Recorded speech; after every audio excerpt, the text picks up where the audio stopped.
Olá, bem-aventurados os simples, porque deles é o reino dos céus. Quem disse isso foi Jesus, no Sermão da Montanha, e está no livro de Mateus, capítulo 5, versículo 3. E a gente vai fazer uma reflexão mais aprofundada hoje, com o auxílio do livro Estudo Aprofundado da Doutrina Espírita, Ensinos e Parábolas de Jesus. E o livro começa nos ajudando com a seguinte reflexão. Bem-aventurados é uma expressão de Jesus que significa os felizes, sob o ponto de vista espiritual. Os felizes, bem-aventurados, né? Do ponto de vista material, porém, está mais relacionadas às pessoas que possuem bens. Essa é a nossa compreensão e não a que Jesus veio trazer, né? Nós achamos que bem-aventurados é quem possui as coisas, é quem não passa por privações. E Jesus veio quebrar esse dogma de convivência sociocultural nossa com essa explicação, que bem-aventurados são os felizes de espírito, né? E aí o livro vai trazer para a gente uma reflexão muito bacana acerca dessa fala de Jesus, né? Nos esclarecendo sobre os conceitos tortuosos que nós construímos ao longo aí de 20 séculos ou mais, né? Em função do que é de Deus e o que é do homem, né? O que é que o homem produz através da sua ignorância ou das suas limitações morais, né? Porque às vezes o homem avança intelectualmente, mas não avança moralmente. E isso causa aí muitas distorções na nossa compreensão acerca das coisas divinas. E o livro nos ajuda a compreender isso com muita calma. Então vamos ver o que o livro diz? Por pobres de espírito, Jesus não entende os baldos de inteligência, mas os humildes. Tanto que diz ser para estes o reino dos céus e não para os orgulhosos. Eu queria só fazer uma pausa aqui para falar acerca de um conceito que a gente tem errado sobre humildade. Normalmente, quando a gente vai se referir a alguém que é desprovido de bens materiais, de posses, enfim, a gente fala, fulano de tal, muito humilde, de família muito humilde, meu pai nunca teve muita coisa, sempre foi muito humilde. Tá errado. A humildade não tem a ver com posses, com status. Até tem, com status moral e não social. Então a humildade ela tem a ver com a postura espiritual, com a postura de caráter, com a postura de entendimento de que nós não somos melhor do que ninguém e que todos são tão amados por Deus e que devem ser respeitados igualmente por nós e que não interessa de qual raça, casta social, financeira, política eu pertença, ou ideológica ou sexual. Ninguém é melhor do que eu e eu não sou melhor do que ninguém. Então a humildade passa pela compreensão desse conceito. E Jesus veio trazer isso numa época onde as pessoas compreendiam a humildade como uma coisa desvalorizada, como uma coisa que não levava ninguém a progredir ou prosperar, porque naquela época só valia a prosperidade material. Então Jesus chegou num momento que precisava ser implantado esse conceito de humildade, né? Até os dias atuais, muitas pessoas, ao invés de dizer fulano de tal, que passa por várias privações materiais e tem um estilo de vida bem simples, não, as pessoas dizem fulano de tal, muito humilde. Então vamos corrigir. Aprendemos, não aprendemos? Humildade não tem a ver com o status material, mas com o status moral, ok? E eles continuam dizendo que os homens de saber e de espírito, no entender do mundo, formam geralmente tão alto conceito de si próprios e de sua superioridade que consideram as coisas divinas como indignas de lhes merecer a atenção. Muitas pessoas acham que são tão autossuficientes, que são tão poderosas pela sua compreensão de mundo, que já sabem tudo, que são donas de conhecimento, que se desinteressam pelas coisas do Cristo. Quantas vezes nós não já cruzamos com pessoas conhecidas que ignoravam as coisas de Jesus, não querem nem tocar no assunto, por entenderem que é um assunto que não agrega, que não traz para elas nenhuma nenhum progresso material, e isso se torna desinteressante, né? Então, isto a gente conclui que nem sempre o excesso de desenvolvimento intelectual, de inteligência, nos coloca como seres evoluídos. A evolução passa pela alma, pelo esclarecimento espiritual, pela transformação do comportamento da gente, pela valorização do que realmente tem valor, do que nós levamos na nossa bagagem ao desencarnarmos. Tudo que nós conquistarmos de material aqui, ou de sapiência para viver nesse planeta, ficará aqui. Eu posso até levar a sapiência, a sabedoria que eu adquiri, mas talvez não use aonde vou, né? Com certeza usarei uma nova postura em relação ao meu comportamento, que não é mais tão orgulhoso, que não é mais tão egoístico, que é mais generoso, que se tornou mais indulgente, mais generoso. Isso tudo eu vou levar. Então é para isso aí que eu tenho que trabalhar e cuidar de desenvolver. É isso aí que vai fazer de mim uma criatura realmente valorizada e de valor, né? Concentrando sobre si mesmos os seus olhares, essas pessoas que têm bastante desenvolvimento intelectual e que desprezam as coisas de ordem divina, espiritual, eles não os podem elevar até Deus. Essa tendência de se acreditarem superiores a tudo, muito a miúde, os leva a negar aquilo que, estando-lhes acima, os depreciaria, a negar até mesmo a divindade. Então, existe um conceito muito simples, que é o conceito da generosidade, que comunga com ele aí, faz parte, está complexamente intrínseco com o conceito da fraternidade. Então, ser generoso e ser fraterno são modos de conduta, de comportamento, onde eu subentendo que eu divido, que eu olho para a necessidade do outro, que eu divido o que eu conquistei com o suor do meu trabalho, né? Que eu divido o que eu possuo e me traz conforto, que eu vou ficar um pouco menos confortável porque eu dividi, tá?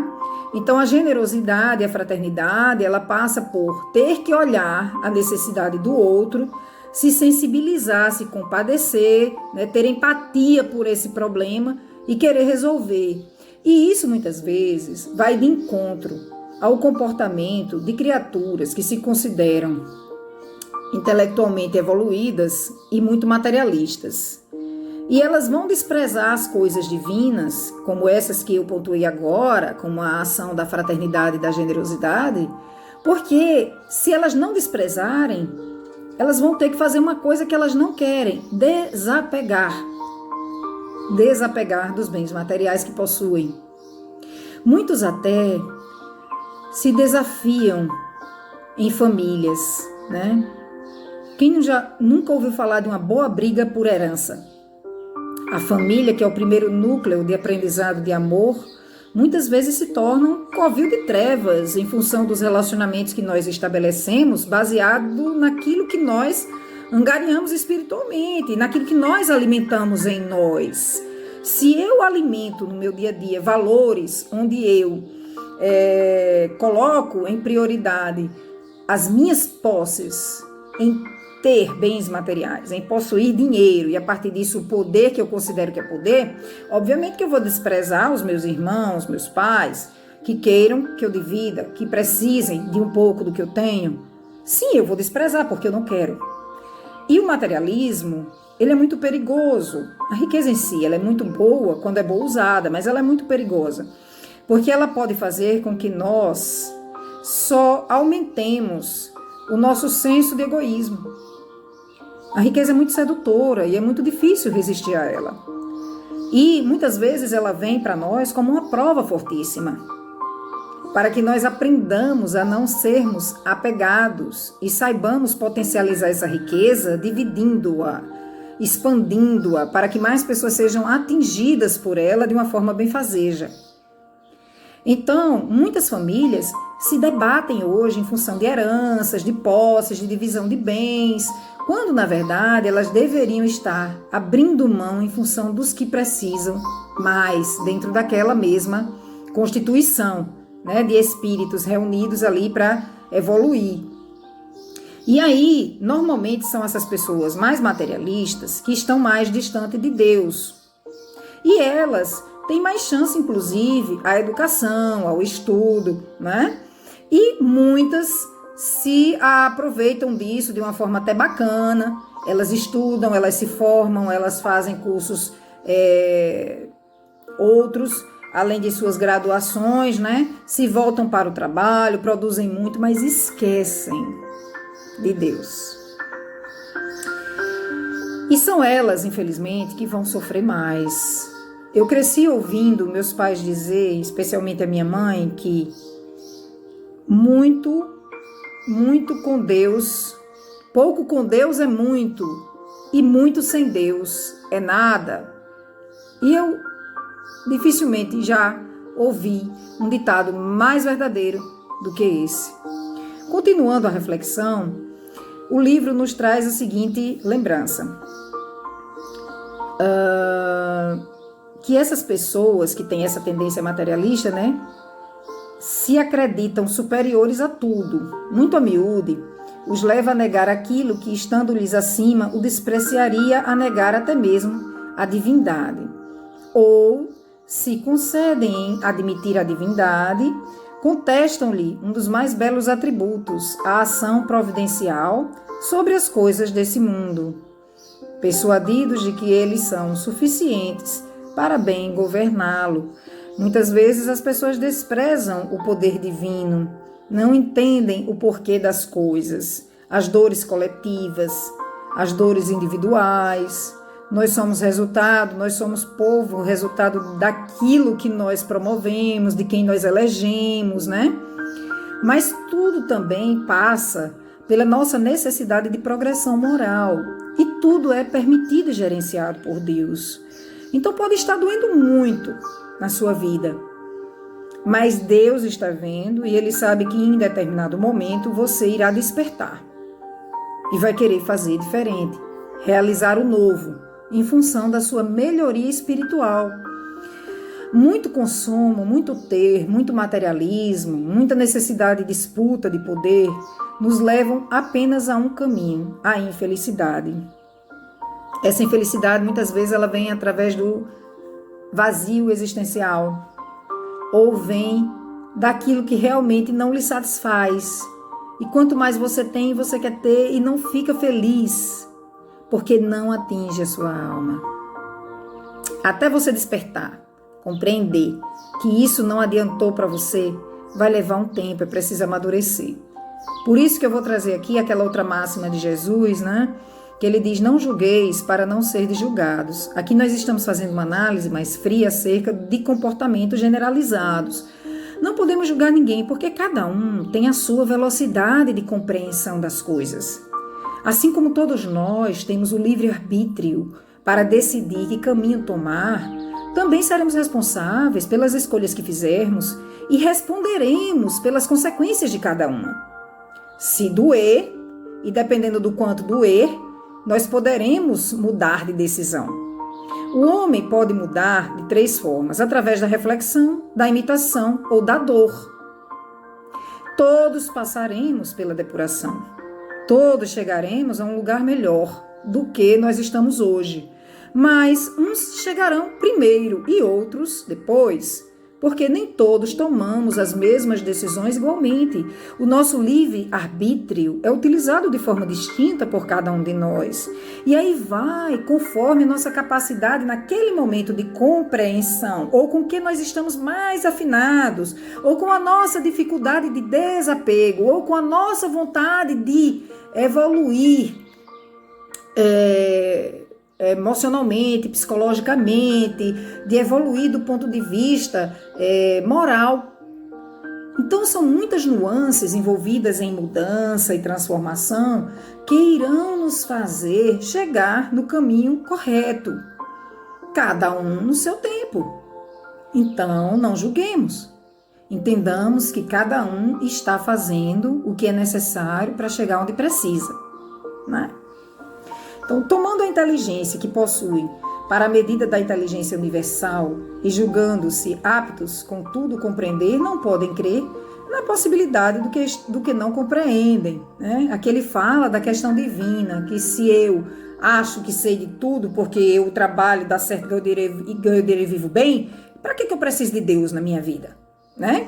Então meio que ignora a existência do poder universal que é o Deus, né?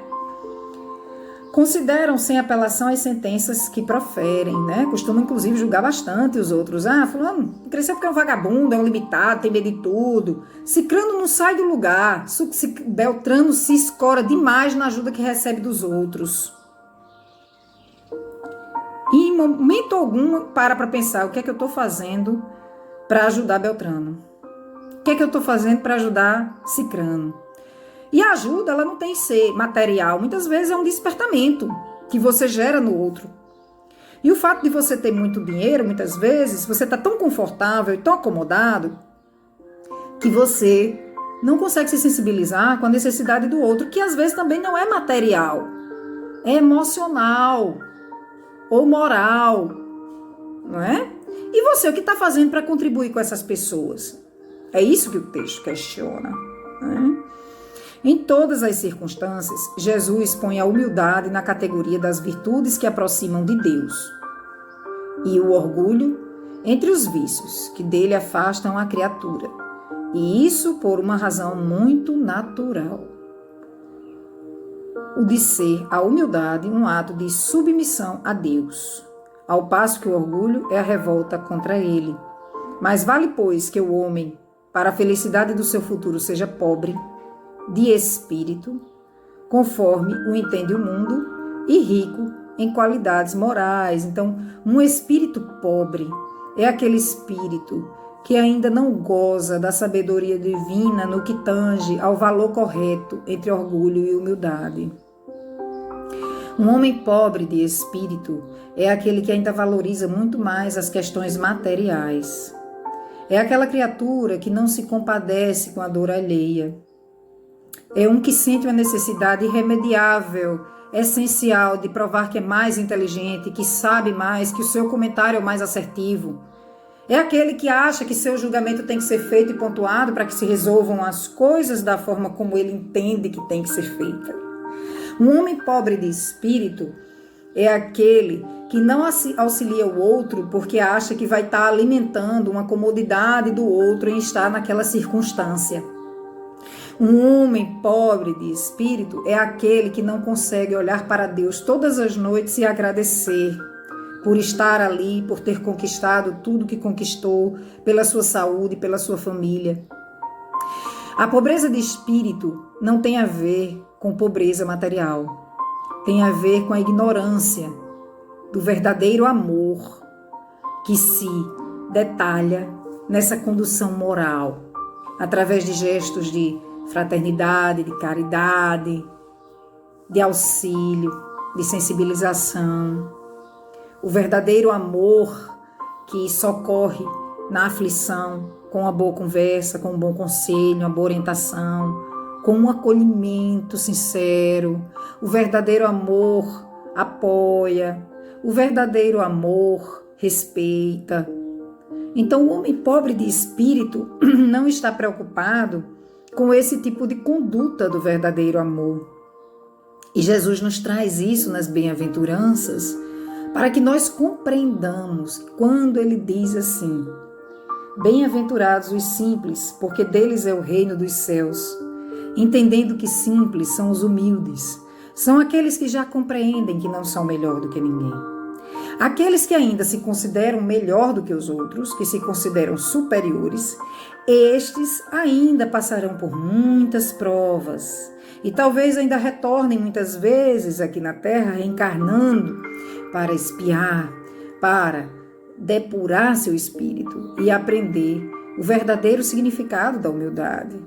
A humildade nos traz paz, nos traz serenidade. A humildade nos torna pacificadores como Cristo foi. Então, os humildes são os simples. Esses estão mais próximos de galgar patamares espirituais superiores. porque já entenderam muitas coisas e já mudaram a sua conduta para melhor.